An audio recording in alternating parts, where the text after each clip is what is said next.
Hey, also on Sunday, March 10th at 8 p.m. 7 Central on the Black Entertainment Television, you will find Finding Justice, a 6-episode docuseries that is executive produced by Dwayne Johnson, also known as The Rock, Danny Garcia, as well as The Dream Hampton. I don't know why I do this to people's names. You know who I'm talking about. Awesome, talented people. They journey to 6 cities with activists making change on issues from cash bail to stand your ground. Systems fail, people rise. Finding Justice premieres Sunday, March 10th at 8, 7 Central on the BET. Now let's start the show.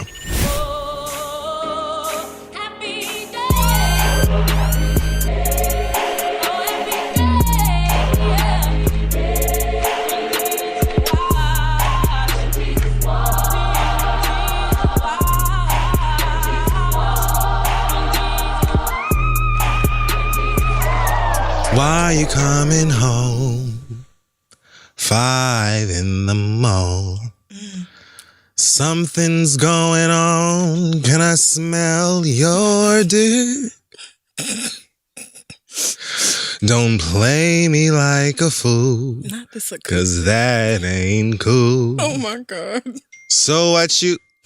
Whose telephone is that? Not the fuck mine. Yeah, bitch. the fuck it is. No, the fuck it's yes, not. the fuck it is. Bitch, Because it ain't please. my hoe. No, the fuck it Because it ain't isn't. my hoe. Yeah.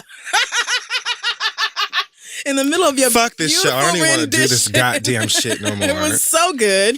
What a tune. Hey guys, I am Raptress and acting star Raw Digga. Raptress? Yeah. All right. And I am Gayle King, interviewer extraordinaire. That's what I do. Thank you for coming in at such a great time because we're going into Black Excellence Of course we are. immediately from here. Great. It's so amazing how things work. So Gayle, welcome. Thank you. This week's Black Excellence, I'm actually giving to you. You know how I love roses and giving them to Black figures that are deserving. Gayle, Yes.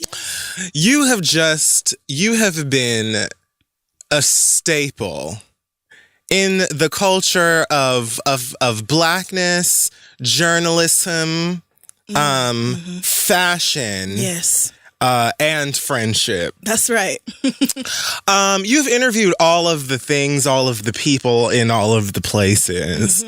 And Gayle, I know when you were approached about this recent interview with Robert Kelly, which we'll discuss later, I felt, in my opinion, you can correct me if I'm wrong, but I felt like there had to have been a mighty exhale. That I felt like Gayle was like, Yes. and you did what you were asked to do anyway. You asked the hard-hitting questions. You stayed poised, direct, unbothered, unmoved, and unshaken in the midst of a full-grown, nearly 50-year-old temper tantrum. That's what it was. Yes. Well, first of all, thank you so much, 50? Kid Fury, for acknowledging my incredible work. Yes. To keep it real, I learned from the very best, 52. I'm sorry, not even nearly. Right. No, definitely he's over 50. I should have known. I don't know. I've learned from someone who is incredible at interviewing, and it just seemed like if we both lost our shit and became hysterical, nothing would happen, productive. Good point. And so in the interest of keeping the interview going, I maintained my cool and continued to ask Robert the questions that he was so deliberately avoiding. Yeah. Yeah, the interview actually ran almost an hour and a half. So we'll see how many more clips CBS lets you girls see. But yeah, it got messy there at certain points. But thank you.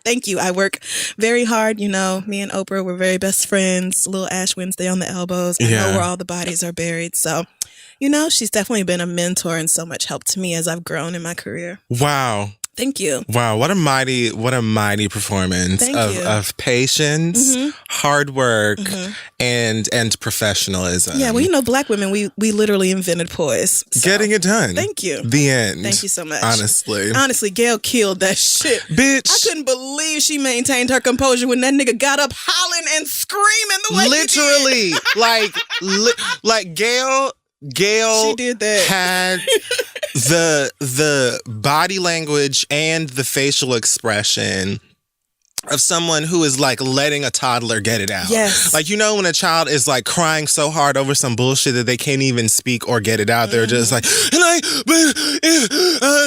and Gayle was just like, all right, I'm just going to wait for you to tire yourself out and sit your black ass right the fuck back down, and we're going to get right back to business. Well, she has kids, so she has done this. I mean, they're grown now, but she was just like, okay, so I've seen this before. I know what tantrums look like, so I'm going to let you get it out. You see, she didn't even flinch. She was just like, go ahead. Much like Gunica Brown over. Did you see that clip? Oh my God.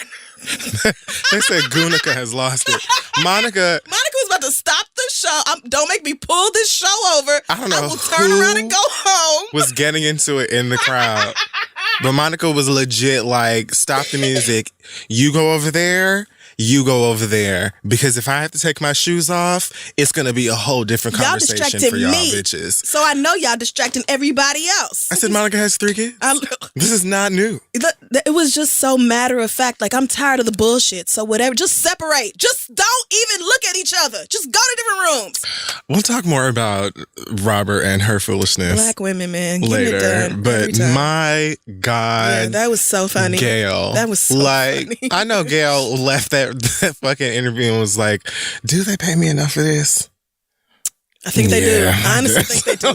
Because I'm pretty sure she's the only negress on CBS this morning, which I tuned in for the very first time. She was just today. so unbothered. Like, she was like my nigga, like you, here's the thing. she was just so good. Treating the whole thing like you're like desperately reaching out for me to like give you some sort of an out here or a branch that I'm not going to give you. Like you're like reaching out for me to be like, oh, I hear where you coming from, but it's all bullshit, sis, and we're going to treat it as such. I just want you to know, I find that very hard to believe. She said that to his face. Like, you telling me that you've never slept with anyone under the age of 18, and I just know deep in it's a lie. You see, inside my spirit, when you say those words, it just immediately gives me that, this nigga is lying. Oof. Woo, Chile. I have to stand. Y'all ain't gonna double jeopardy me. What a fucking dumbass. Also for Black Excellence this week, a young lady by the name of Brittany Diaz. She's the first Black woman to serve as student body president at the University of South Florida, as well first woman in over 20 years to serve. I love that. Her caption on the Instagram says, hold up, wait a minute, y'all thought Black History Month was finished. We're getting the good where we can, Brittany. We're getting the good where we can. That's right. She ran with a campaign motto. It says, because of them, we can. Bull Shift. Shift standing for Success, Health, Innovation, Finance, and Tradition. I love Black which is people. what Brittany, I mean. Why are we like this? I love it. Brittany was like, you know what I need? Something marketable, bitch. Look, that could easily be a hashtag, and it's an acronym. I love it. That's just brilliant. These are the things, because I'm so raggedy. I have to remind myself to lotion and things like that. So it's great to see young Black people who are standing up in their purpose and very clearly prepared to go out, make a difference and things like that. And I mean, get into her photo. Oh, she's ready to lead the nation. Bitch, I knew I was going to win. First stop, student body. Next step, city council. Mama watched that Cone hearing, was asking the TV questions. So we want to know. Yes, Alexandria, let's get to That's the right. Ask her, ALC. Ask her the real things. We need the information. Come on, Ayana. Drill down. I love it. Also, I also want to give one additional rose, and I'm going to give it to Tyler Perry. Wow. And I'm going to tell you why. The new Medea movie? I haven't seen that. Oh, okay. Because I'm going. I'm probably going to go see it as well. I'm going.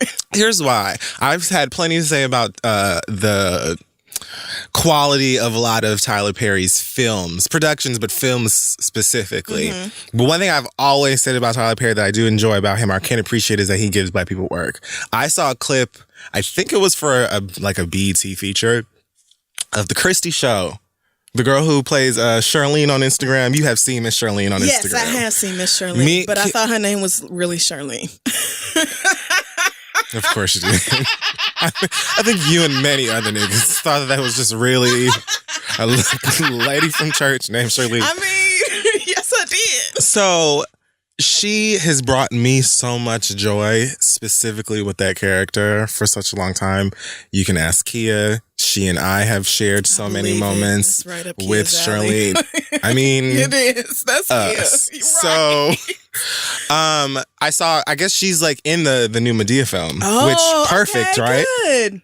I saw this clip that I think again was for BET with her talking about something like how I went viral or when I went viral, something like that. It was like talking about, I guess, her first viral video or one of the Charlene videos and how it's taken her now to being in this film and her being able to entertain for a living, which is what she always wanted to do. And she got emotional.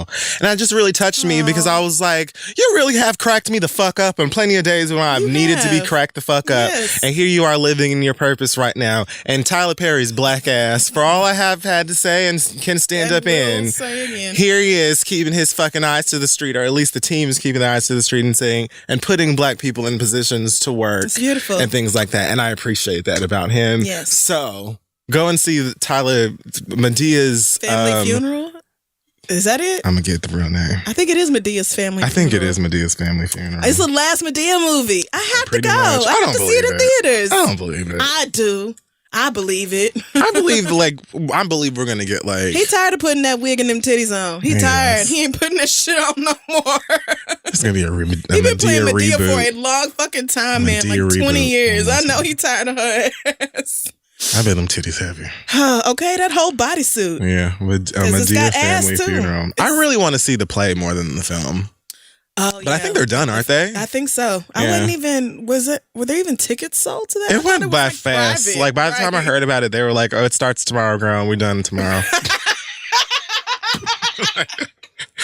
But I'll go see the movie, whatever. Yeah, I definitely will. All right. So this week in our pop culture segment, which is called Hot Tops New Jacked City.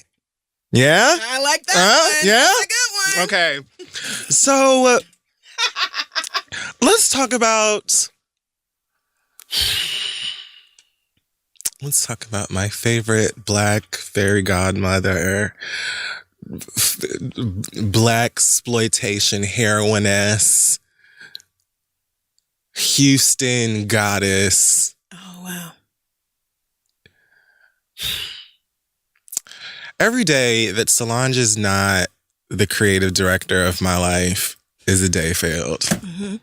I can't say I disagree. The depression is so real.